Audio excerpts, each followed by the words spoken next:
Parte 2. La aventura se convierte en leyenda.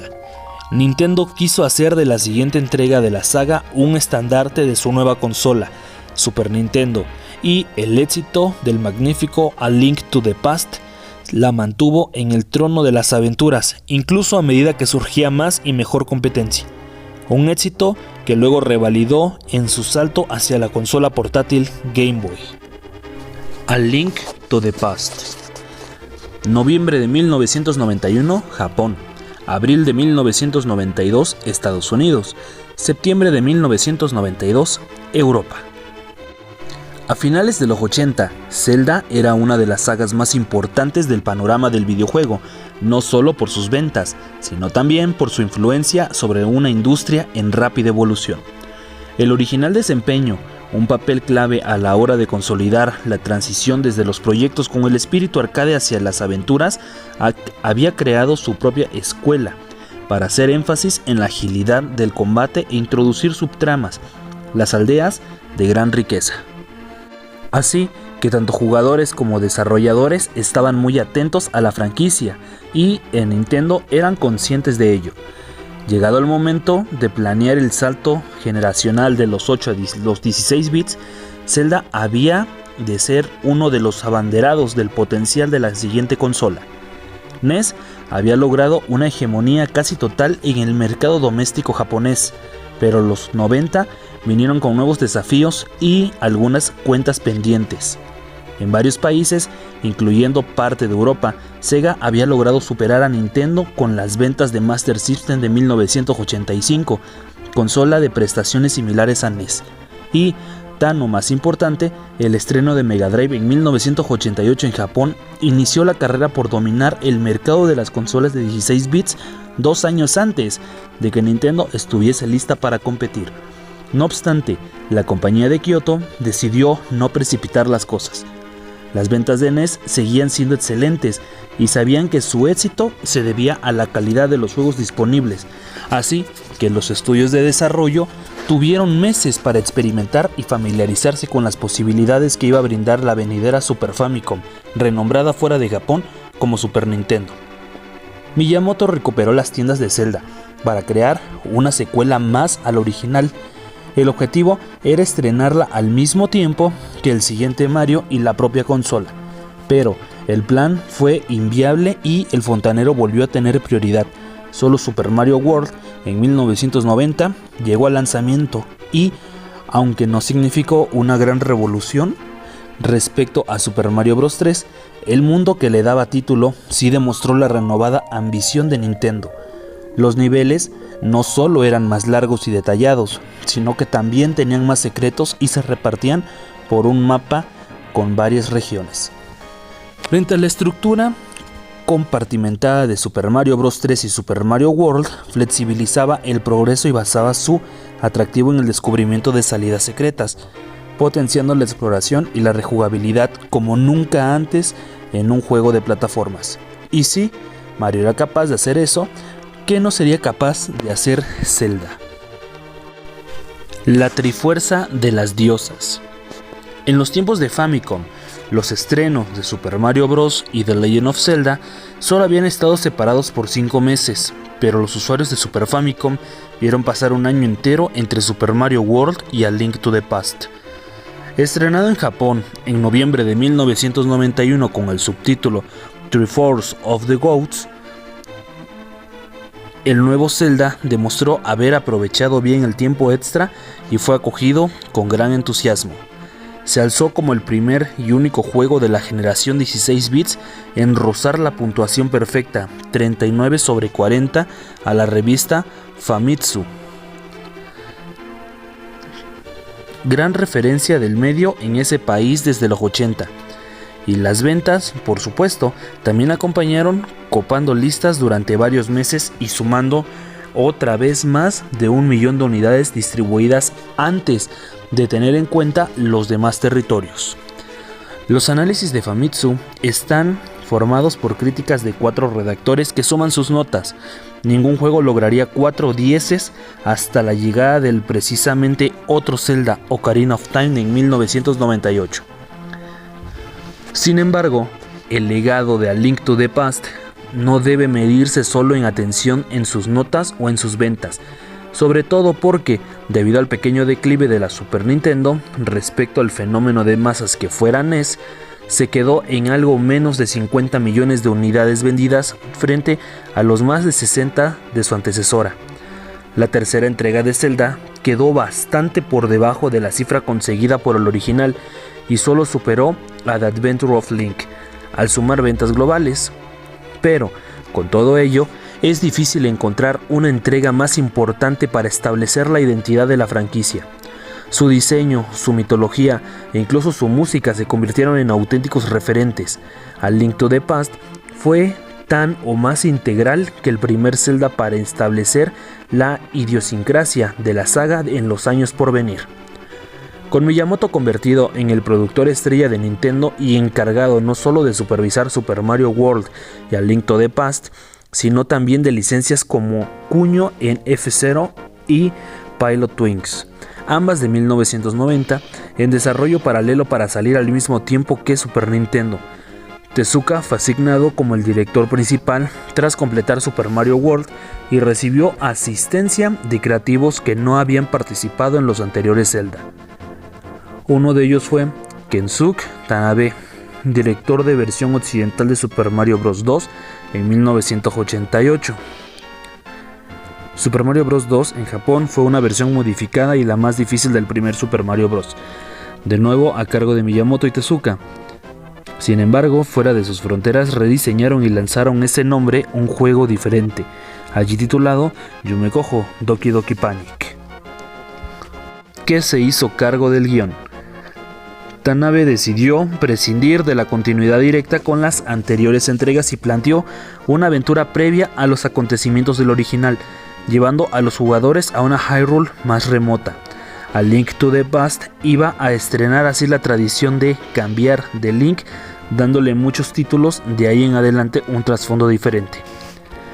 Yoshiaki Koizumi, diseñador que acabaría desempeñando funciones de director en futuras entregas de Zelda y Mario, también debutó en el proyecto, aunque en su caso escribiendo e ilustrando el manual. En aquellas hojas nació de una forma mucho más específica la historia de Hyrule. Suyo fue el relato sobre cómo tres diosas encarnaciones del poder, la sabiduría y el valor, más tarde bautizadas Din, Nayru y Farore, crearon el mundo y dejaron en él la Trifuerza, un símbolo de divinidad guardado en el reino sagrado. La Trifuerza elegiría a sus propios heraldos para revelar por Hyrule, pero también acabaría siendo catalizador de grandes males, pues muchos la querrían aprovechar para sus propios fines. Entre ellos se encontraba Ganondorf, hechicero codicioso y líder de una banda de ladrones que encontró la Trifuerza y conquistó el reino sagrado, transformándose en la grotesca bestia porcina que los fans conocían en los primeros juegos. En el juego como tal, el prólogo tampoco se limitaba a un simple texto. La pantalla de título era seguida por una secuencia elaborada con música tensa para entrar en situación y varias ilustraciones bajo las que se narraban las pantallas que eligieron a la búsqueda de la Trifuerza.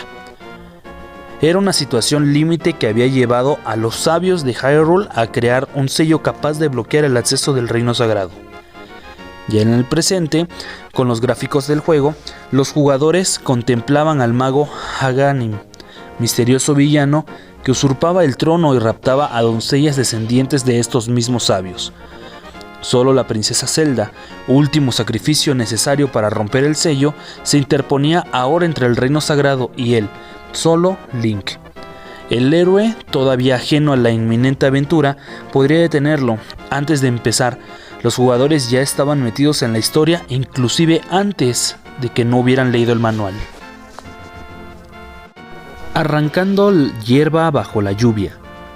A Link to the Past fue considerado un regreso a los orígenes por retomar la vista superior y abandonar las subidas de nivel, pero también aportó su propia disrupción. Donde el primer Zelda había forzado al jugador a abandonar el confort de los niveles lineales para aventurarse en un mundo con tantas opciones como peligros y secretos, el tercero planteó una introducción minuciosamente orquestada para sumergir a los jugadores en el argumento y las posibilidades, jugables con el mínimo de fricción posible. Despertado por los mensajes telepáticos de la princesa, quien pedía auxilio desde los calabozos del castillo, el nuevo Link ignoraba el consejo de su tío y salía a la casa en plena noche. La tormenta arreciaba y a la vista no aparecían cuevas donde un amable anciano pudiese entregarle una espada.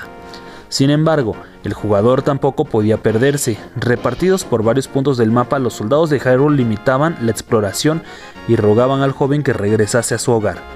Pero Zelda insistía y, pasados unos minutos, confirmaba que había un pasadizo secreto para acceder al castillo, evitando la entrada principal.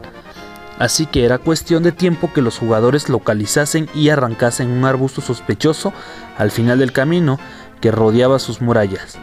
La melodía que el primer juego usara para celebrar los puzzles resueltos sonaba al descubrir un agujero debajo.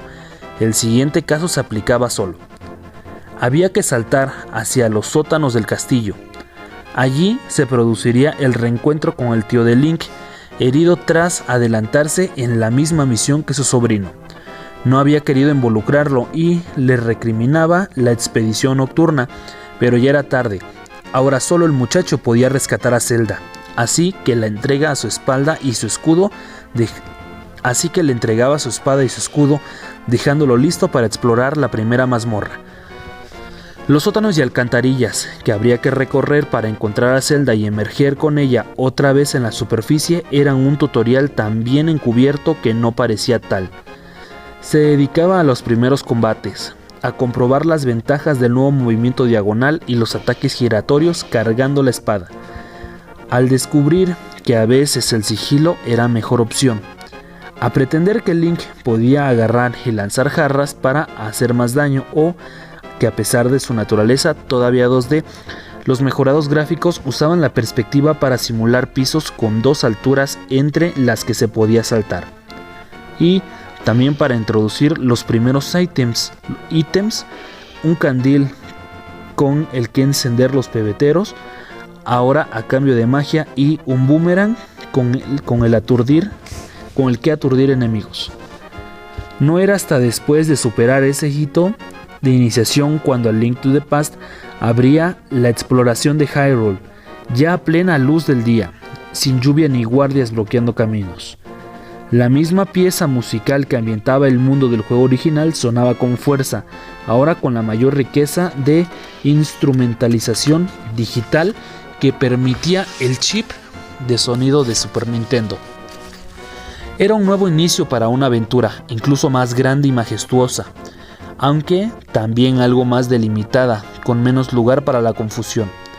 Dado el incremento de elementos en pantalla, el número de botones e interacciones disponibles, el Miyamoto que había escondido la primera espada cambió sus prioridades para asegurarse de que todos experimentasen la satisfacción de entender y ejecutar sus mecánicas sobre las que se construiría el resto del juego.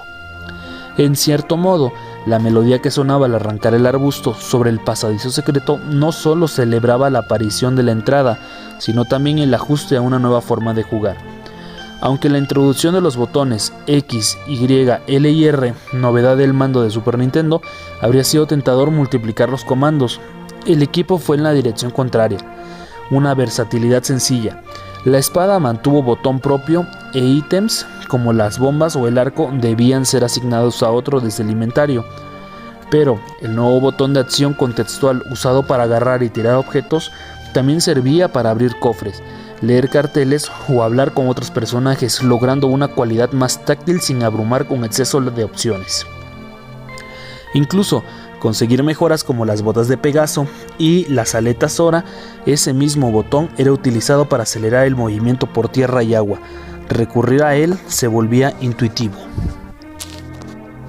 La serenidad de Kakariko.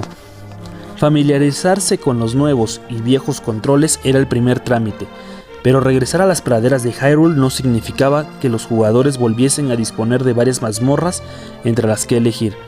En ese sentido, A Link to the Past seguía más de cerca The Adventure of Link, donde existía un itinerario de pasos específicos, aunque entre tanto hubiese espacio para distraerse con la exploración y encontrar recompensas opcionales, o descubrir curiosidades no ligadas al desarrollo principal. Avanzar hacia el este desde el santuario donde la princesa Zelda quedaba a salvo conducía a un cementerio con fantasmas que atacaban a los jugadores si estos empujaban sus lápidas.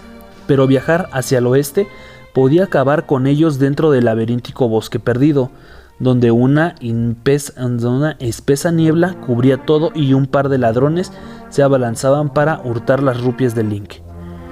El río que bajaba desde la montaña de la muerte y desembocaba en el lago Hylia también podía ser bordeado a lo largo de varias secciones del mapa. Por el camino se encontraban algunas tiendas, además de hierba que cortar para acumular rupias y bombas con las que construir muros agrietados, unas veces para acceder a fuentes de hadas que sanaban las heridas del héroe, otras para dar con uno de los fragmentos de corazón que esta vez hacían falta para aumentar la vida de Link. Solución del estudio para repartir más recompensas, e incluso rodeando todo el lago para hacerse con el inédito cetro de hielo, un arma mágica que no sería de uso obligatorio hasta casi a final del juego, pero que los jugadores más inquisitivos podían encontrar y utilizar nada más empezar. Estos y otros descubrimientos eran importantes para preservar la sensación de aventura y lograr que el jugador creyera estar labrando su propio camino, a pesar de que hubiese una única forma correcta de progresar en la historia. El sacerdote que velaba por Zelda en el santuario despedía a Link con un objetivo claro: para derrotar a Ganon era necesario empujar la espada maestra, y para reclamarla hacía falta encontrar primero a un anciano llamado Zaharrazla, también descendiente de los sabios de la leyenda. El sacerdote incluso marcaba la ubicación de su casa en el mapa del héroe, ahora abierto y ampliado con uno de los nuevos botones para evitar la necesidad de mirar el manual. Seguir esa indicación encaminaba directamente hacia una aldea llamada Kakariko, donde Zaharrazla aún no hacía acto de presencia, pero el jugador podía apreciar con más claridad la nueva visión de los jugadores. Si bien The Adventure of Link se había adelantado a la hora de repartir por Hyrule varios pueblos en los que hablar con personajes, recabar pistas y conseguir nuevas técnicas, Kakariko fue el primer enclave urbano con una personalidad distintiva. Situada al sur del bosque perdido, esta apacible aldea no solo ofrecía gráficos mucho más detallados y una mejor sensación de espacio, gracias a la perspectiva aérea, también presentaba una de las piezas musicales más bucólicas y serenas compuestas por Kondo, más tarde recuperada para otras entregas. Las casas estaban más decoradas y rodeadas por jardines o corrales donde se criaban los cucos que rondaban por las calles.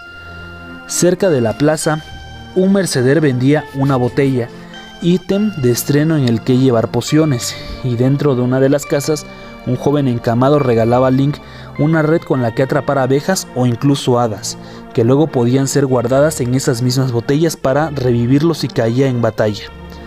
Kakariko albergaba bastantes personajes amistosos, cofres con premios, el acceso a la herrería donde más tarde se podría mejorar la espada, e incluso uno de los primeros minijuegos de la saga, una prueba de velocidad consistente en encontrar la ruta óptima a través de un pequeño laberinto con vallas y arbustos. Otros lugares de interés como una posada y una taberna ofrecían información sobre el mundo, aunque solo el muchacho a cargo de los cucos conocía el paradero actual de Zaharrazla. Encontrarse con él requería cruzar Hyrule de extremo a extremo para alcanzar las ruinas donde esperaba la siguiente mazmorra. Hablar con algunos de los otros vecinos, eso sí, podía resultar en una desagradable sorpresa, pues la orden de busca y captura emitida por Ganon hacía que diesen la alerta y los soldados del castillo apareciesen para atacar a Link. Rompecabezas de nueva generación. Este arranque estableció el molde que utilizarían casi todos los Zeldas y muchas otras aventuras. De ahí en adelante, aunque con el tiempo A Link to the Past soltaría la mano del jugador para que explorase y encontrase mazmorras sin necesidad de seguir instrucciones de otros personajes, la historia se convirtió en uno de los motores principales del progreso. Fue una consecuencia natural del salto de NES a SNES, donde el equipo pudo crear un mundo más grande y escribir una cantidad mayor de texto sin las estrictas limitaciones a las que se enfrentaran un par de años antes. Pero fue también parte de un cambio deliberado para renovar la saga, para ofrecer una experiencia diferente y estimularse incluso a los fans del primer juego. En una entrevista aparte de la guía oficial japonesa, Miyamoto comentaba este dilema. El juego se empezó a centrar más y más en los puzzles hasta el punto en el que a veces me preguntaba si había dejado de ser una aventura. Al final, me di cuenta de que sería emocionante por sus propios méritos. Cuando Saharasla enviaba a Link a 3 mazmorras para obtener los colgantes mágicos que permitirían reclamar la espada maestra, superar cada una también implicaba conseguir el ítem que abriría el camino hacia la siguiente. Completar el templo del este servía para que Saharasla le entregase las botas de Pegaso, con las que podría ir a la biblioteca de Kakariko y lanzarse contra una estantería. Así haría caer un libro especial para descifrar el pasaje que abría el templo del desierto.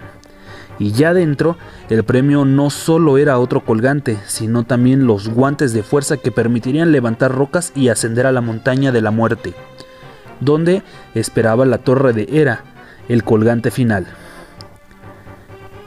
Era una secuencia lineal, pero dependiendo del conocimiento del mundo y el uso de la lógica, tras conseguir el primer colgante, Sahasrara indicaba la ubicación del templo del desierto, pero establecer la relación entre el texto ininteligible de la entrada y la necesidad de acudir a la biblioteca a por el libro era trabajo del jugador.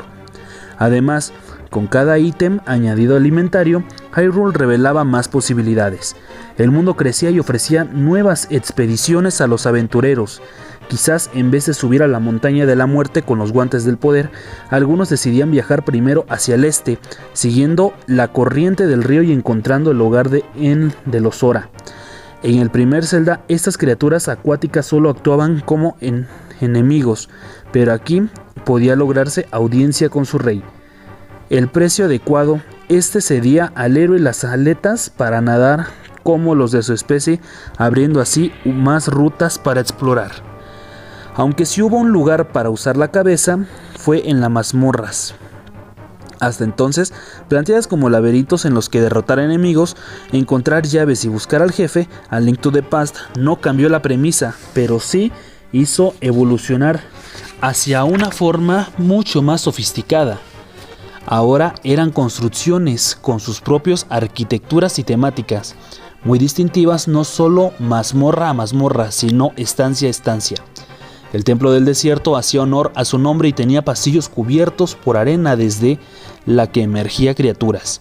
La torre de Hera era realmente una torre con media docena de pisos sobrepuestos e interconectados entre los que subir y bajar. Los interruptores debían ser activados en una planta para beneficiarse con sus efectos en otra, y el jugador debía lanzarse a agujeros para alcanzar lugares inaccesibles de otro modo. Por primera vez se incentivó el pensamiento tridimensional, estandarizado un nuevo modo para construir y resolver los desafíos. El mapa y la brújula regresaron tras su ausencia en The Adventure of Link, y a ellos también se unió una llave de mayor tamaño, necesaria para abrir tanto el cofre del ítem principal como una puerta con cerradura más grande, de acceso a la segunda parte de la mazmorra. El estudio creó así una dinámica nueva, consistente en primero familiarizarse con el diseño, los enemigos y las trampas, después regresar al cofre del ítem y por último explorar el resto de la mazmorra, a menudo haciendo uso intensivo de dicho ítem, pero a veces subvertía las expectativas. El ítem principal de la torre de Hera, la perla de la luna, no era necesario para completarla. Ni siquiera entraba a formar parte del repertorio de objetos que se podían asignar a un botón. Según la descripción, servía para proteger a Link, pero su función exacta sería revelada algo después. El mundo de las tinieblas. Superar las mazmorras señaladas por Sahasrara culminadas en una expedición hacia lo más profundo del bosque perdido para conseguir la espada maestra. Los curiosos quizá la encontrasen antes, pues estaba allí desde el inicio del juego, pero solo con los 3 colgantes se podía sacar del pedestal. Era entonces cuando tocaba enfrentarse a Aghanim, y el castillo de Hyrule volvía a servir como mazmorra para un gran clímax de acción. Encontrar al hechicero no requería bajar de hurtadillas hacia los calabozos, sino irrumpir por la entrada principal y ascender a lo más alto. Uno tras otro, los guardias caían con relativa facilidad, en parte por el poder superior del arma y en parte porque el jugador estaba más curtido. Por desgracia, era un esfuerzo en vano. Aghanim había raptado otra vez a Zelda y completaba el ritual para romper el sello. La espada maestra permitía cobrarse venganza rechazando su magia, pero la victoria no solucionaba nada. Solo acababa con Link transportado hacia el mundo de las tinieblas. Aunque leer revistas de la época podía haber adelantado la sorpresa, la caja y el manual trataban de forma tan superficial la existencia del segundo mundo que era difícil creer que el juego se hubiera duplicado de golpe. Y, sin embargo, así era. El reino sagrado, ahora convertido en una réplica tenebrosa de Hyrule por influencia de Ganon, era igual de grande y estaba repleto de contenido nuevo, sus propios enemigos, infinidad de secretos y una nueva colección de mazmorras. De hecho, incluso más, pues allí habían sido aprisionadas Zelda y las demás descendientes de los sabios, 7 mazmorras para otras tantas doncellas. Y el jugador debía visitarlas todas, ya que solo con su poder combinado se podría acceder a la Torre de Ganon y poner fin tanto a su dominio sobre ese mundo como a sus planes de conquistar el otro. Aunque antes se tenía que haber obtenido la perla de la luna de la Torre de Hera, claro, en caso contrario, Link se convertiría en un conejo y sería incapaz de empuñar la espada. Del mismo modo en que la maldad de Ganon lo había transformado en una bestia al exponerse a la Trifuerza, los demás habitantes de Hyrule que acababan en el mundo de las tinieblas también se convertían en animales u otras criaturas. Los seguidores de Ganon adoptaban sus rasgos porcinos, mientras que los ladrones de menor ambición tomaban forma de roedores. Algunos eran amistosos y prestaban servicios de mercader, otros merodeaban por el equivalente tenebroso de Kakariko, allí llamado Pueblo de los Desterrados. Adentrarse en sus calles suponía exponerse a robos, aunque era la única forma de encontrar una de las mazmorras, aquella donde el jefe de los ladrones se hacía pasar por doncella para engañar a Link, un herrero, transformado en rana, también había acabado sin querer cerca del lugar. Así que encontrarlo y llevarlo de vuelta al mundo de la luz servía para aumentar el poder de la espada maestra. Y es que el camino entre el mundo y de la luz y de las tinieblas no era solo de ida. Gracias a portales repartidos en el mapa y un espejo mágico que Link conseguía durante la primera parte de la aventura, al subir a la montaña de la muerte, el jugador podía teletransportarse con libertad para empezar con vistas y a conseguir la perla si aún no lo había hecho. Y a partir de ahí, para explorar los 2 mundos en paralelo. Así descubría cambios tan llamativos como encontrar un pantano donde al otro mundo albergaba un desierto o saldaba otras posibles cuentas pendientes si las tenía, como la incursión sobre los Zora para conseguir las aletas o encontrar medallones con ataques mágicos que permitían entrar a alguna mazmorra. A veces usar el espejo era la única forma de manifestarse en lugares inaccesibles a pie. Siempre había que estar atento, experimentar a ver qué había al otro lado de los sitios con potencial. Curiosamente, pese a la capa de complejidad que añadían estas transiciones, Miyamoto confesó en la misma entrevista de la guía oficial que la intención original era llevar la diversión incluso más allá. Al principio había 3 mundos, pero los jugadores se habrían confundido, por eso tuvimos que dejarlo así.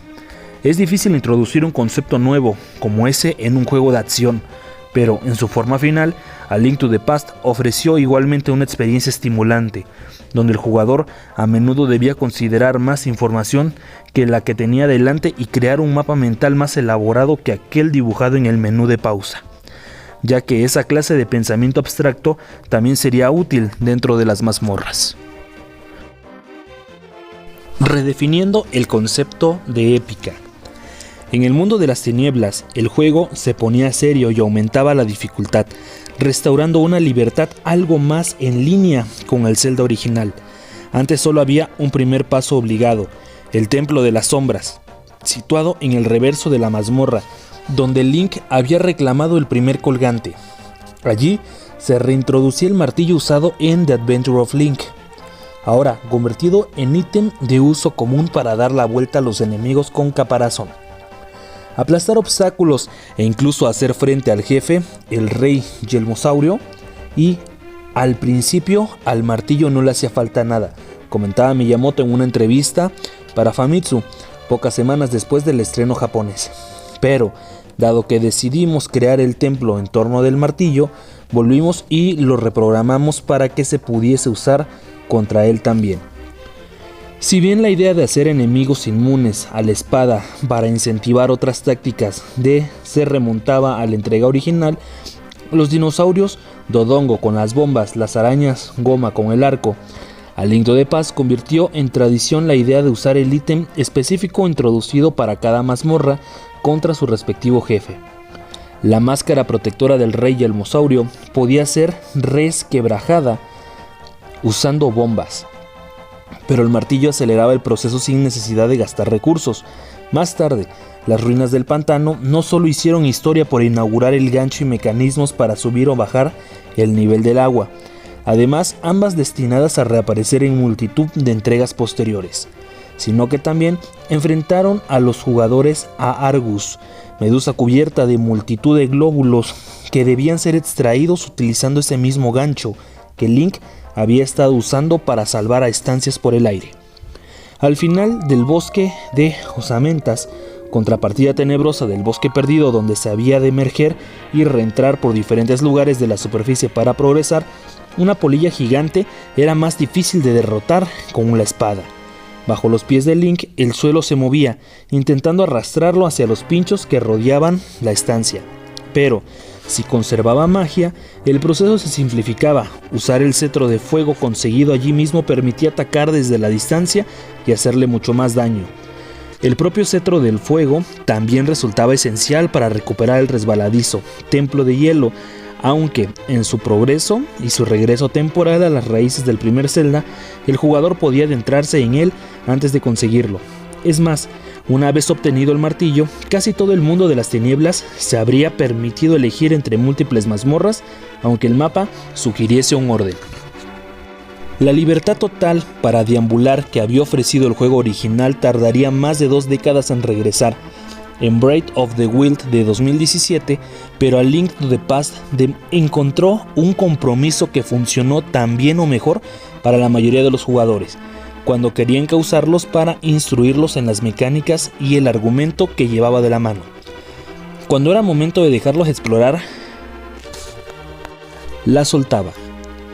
Cuando quería subir la dificultad, no dudaba en dejar redes de seguridad en la forma de botellas con hadas para tener segundas oportunidades sin hacerles repetir de nuevo secciones superadas. Y cuando llegaba el momento de construir momentos de clímax, los llevaba en volandas para que se sintieran como auténticos héroes.